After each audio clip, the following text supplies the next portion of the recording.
24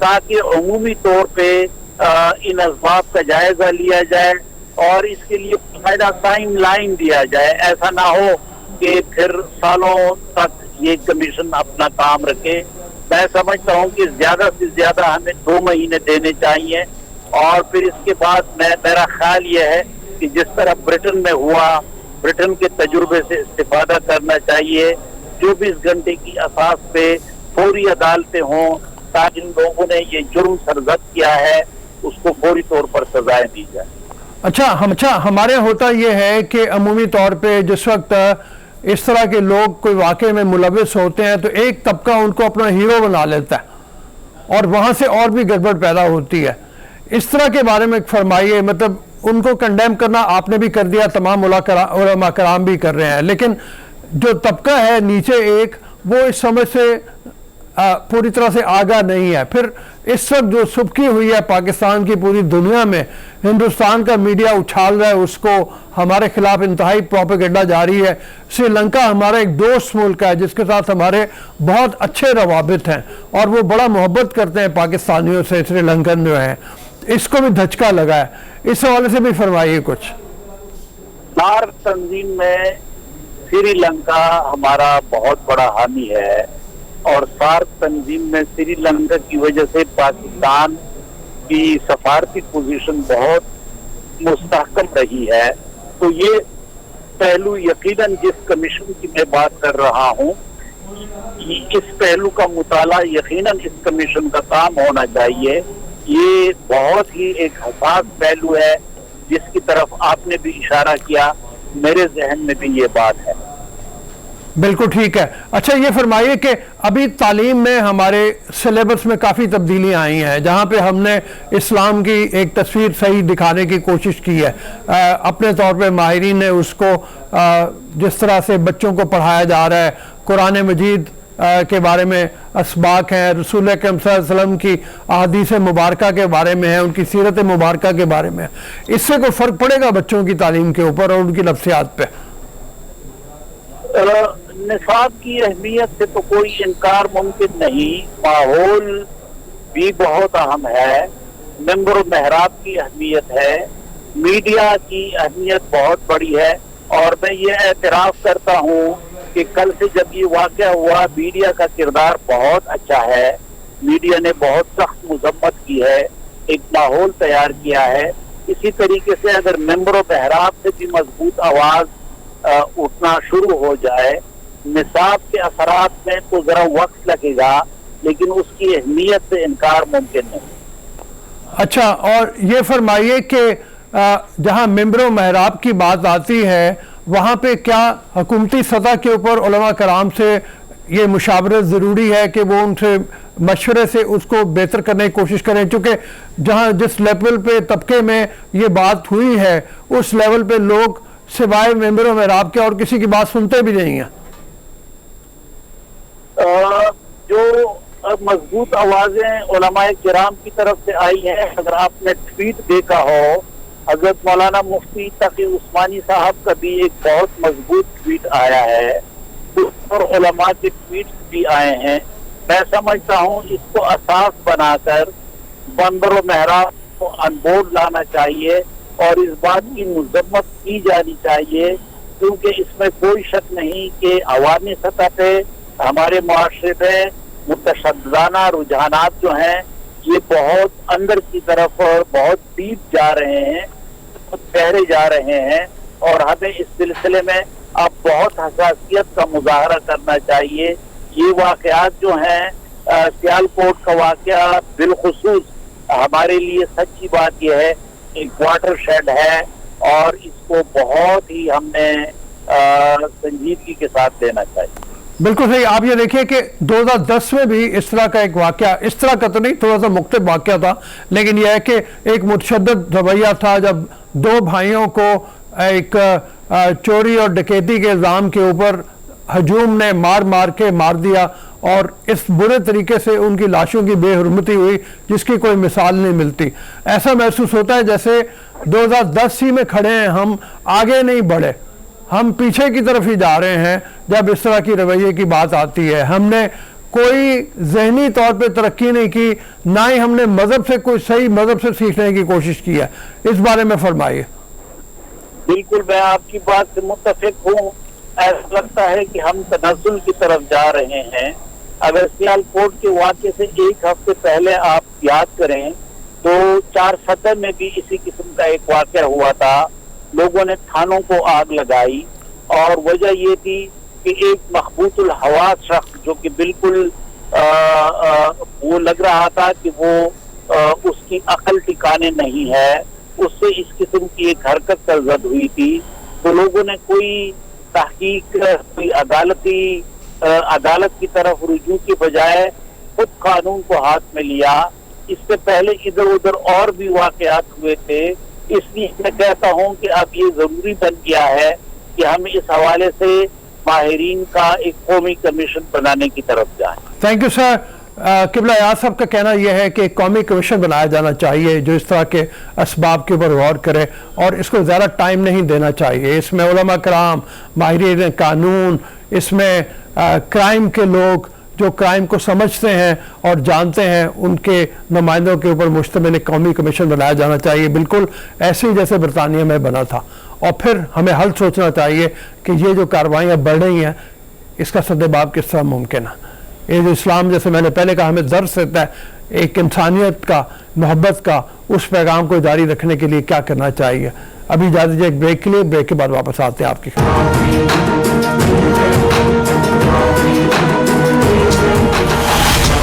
welcome to the show after the break. ہم جیسے بات کر رہے ہیں، ایک دکھی دل کے ساتھ ہم اس واقعے کی بات کر رہے ہیں جس میں سیالکوٹ میں یہ واقعہ ہوا.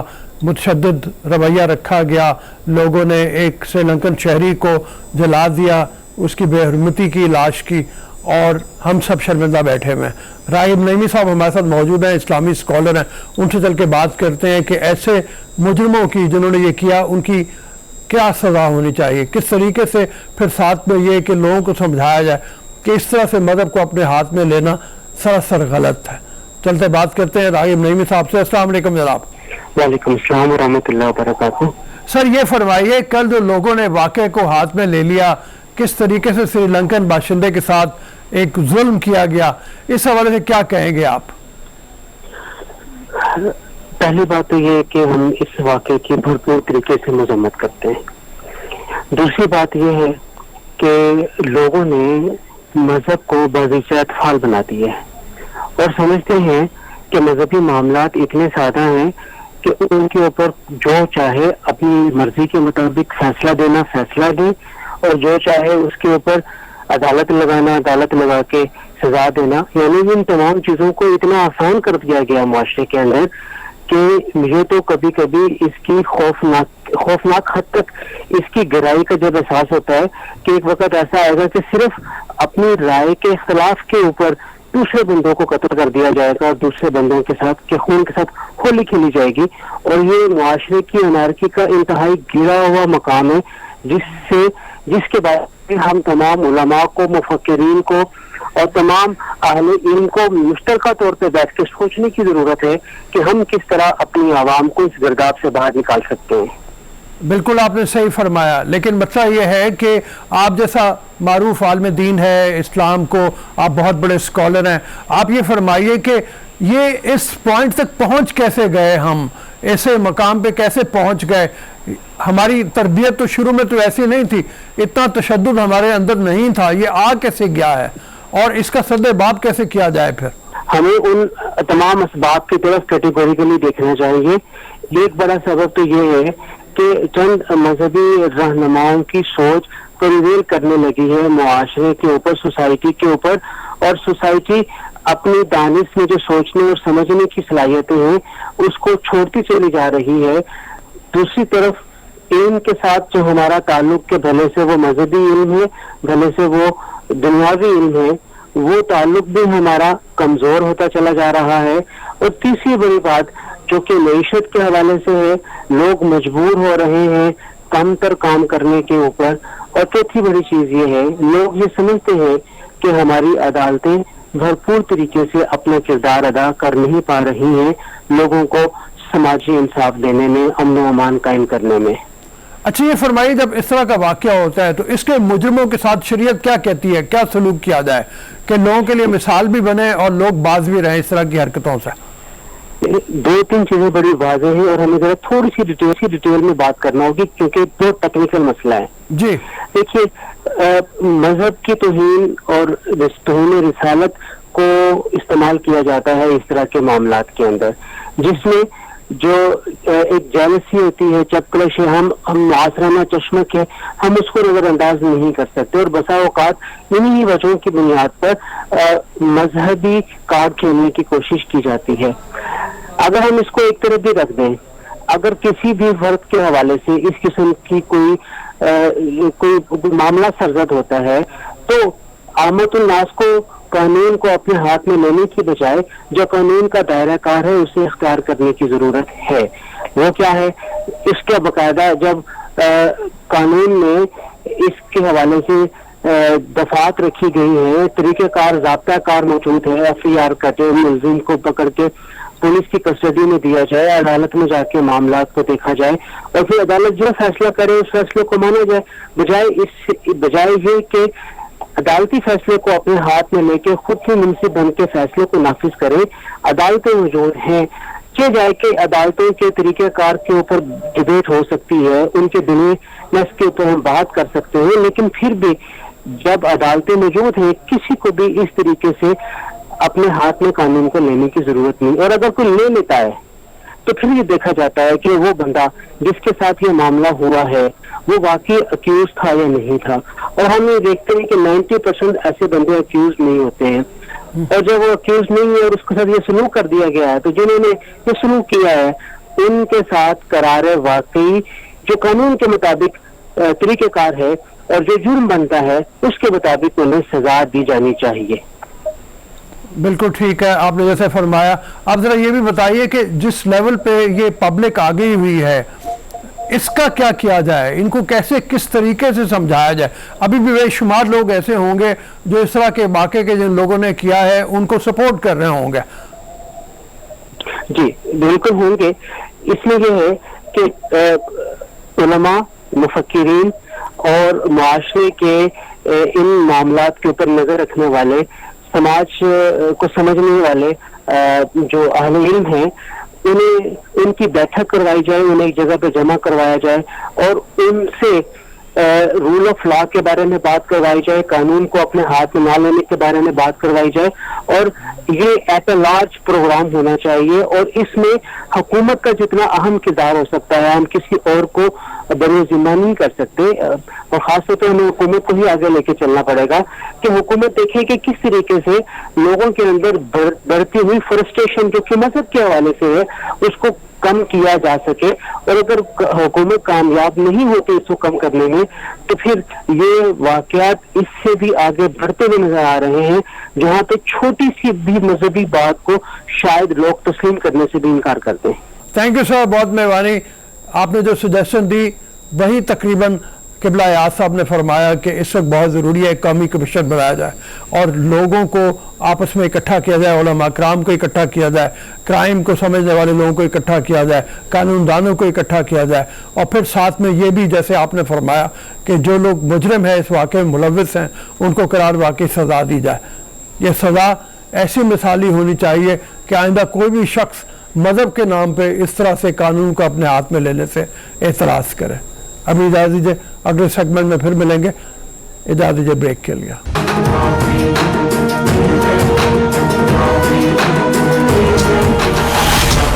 Welcome to the show. After the break ہم بات کرتے ہیں جناب خواجہ نوید احمد صاحب سے, معروف قانون دان ہے, سابق جج ہیں.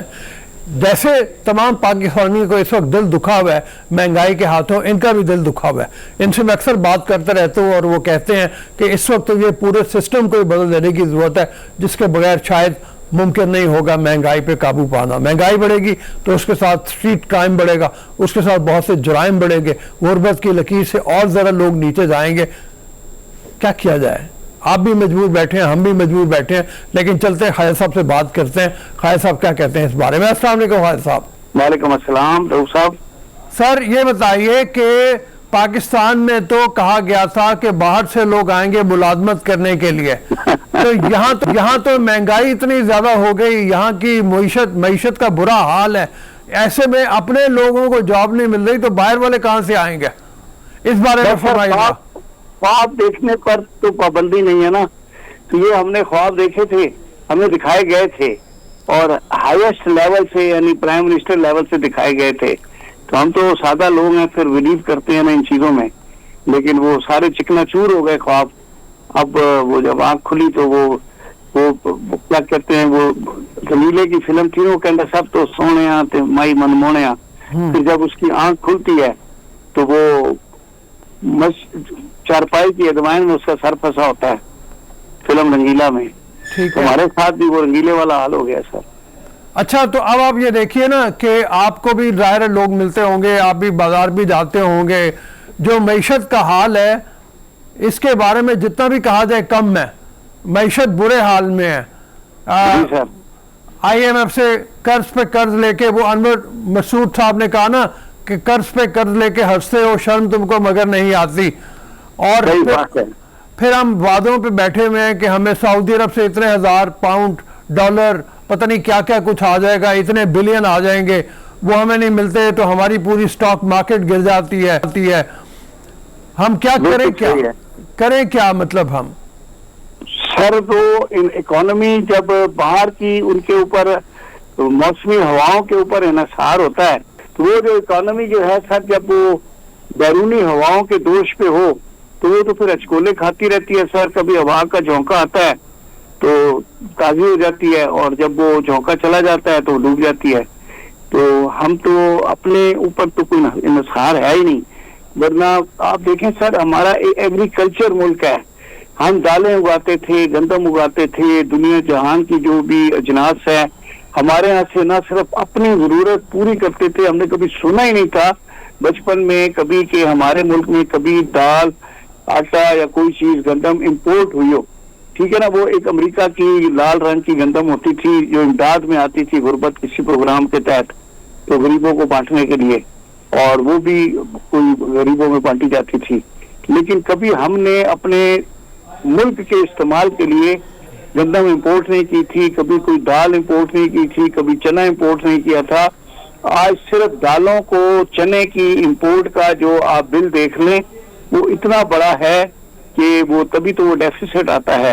مجھے اکنامکس نہیں آتی لیکن اتنا ضرور پتا ہے کہ جب اتنا زیادہ امپورٹ کا بل ہوتا ہے اور پھر ایکسپورٹ نہیں ہوتی تو پھر وہ ہمارا خزانہ خالی ہو جاتا ہے.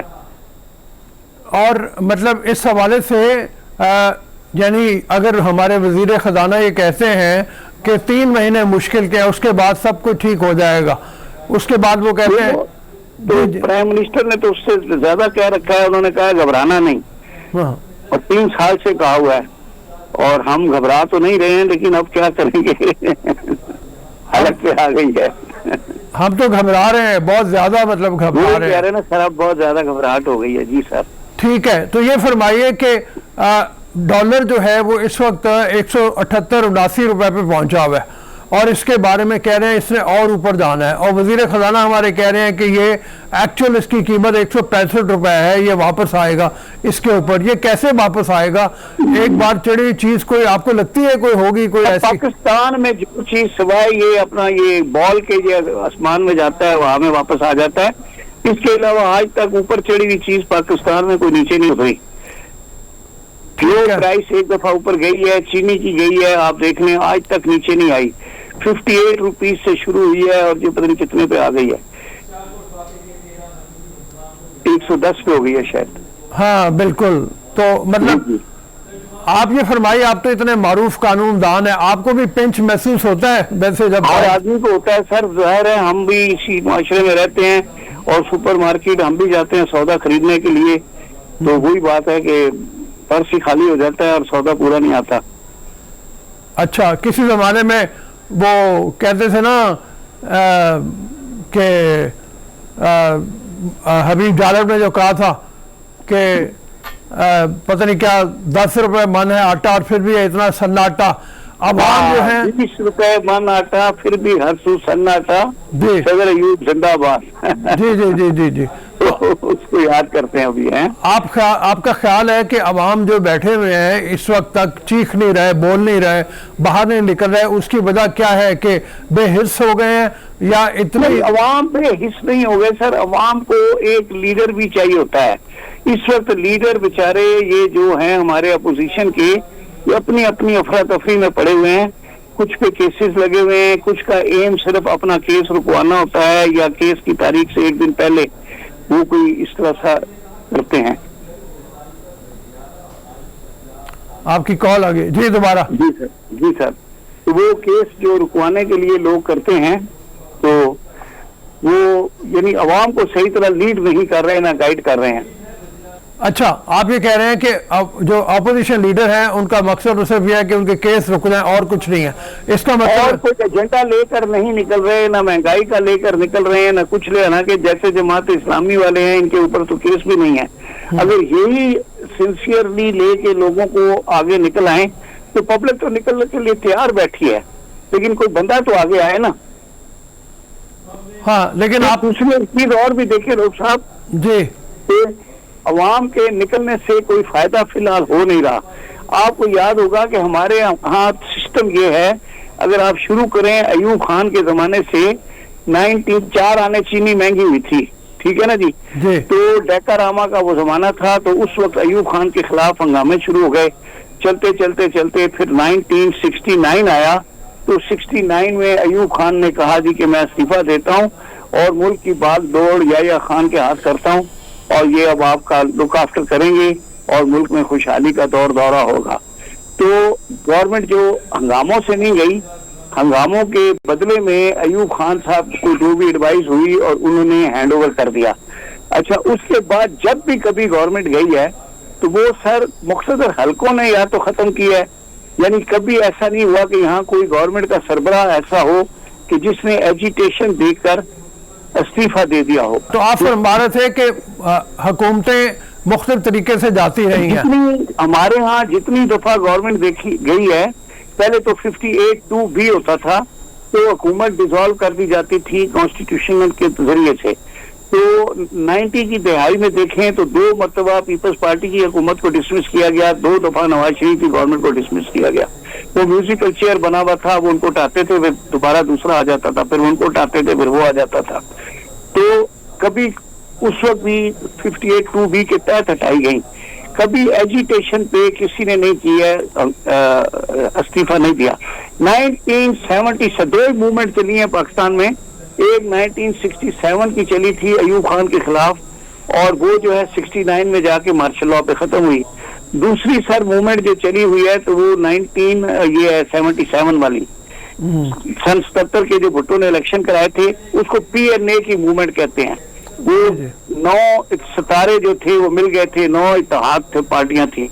اچھا, انہوں نے بڑی زبردست موومنٹ چلائی, 4 مہینے چلتی رہی, اور چوتھے مہینے آخری 4 اپریل کی رات کو جب ان کا آپس میں معاہدہ ہوا اور پتہ چلا کہ پھر وہ کوثر نیازی نے کہا کہ پھر لائن کٹ گئی اور رات کو ٹیک اوور ہو گیا, ٹھیک ہے, تو وہ سارے مری کے مہمان بن گئے, اور وہ بھٹو کی پوری جو کیبنٹ تھی وہ مری چلی گئی.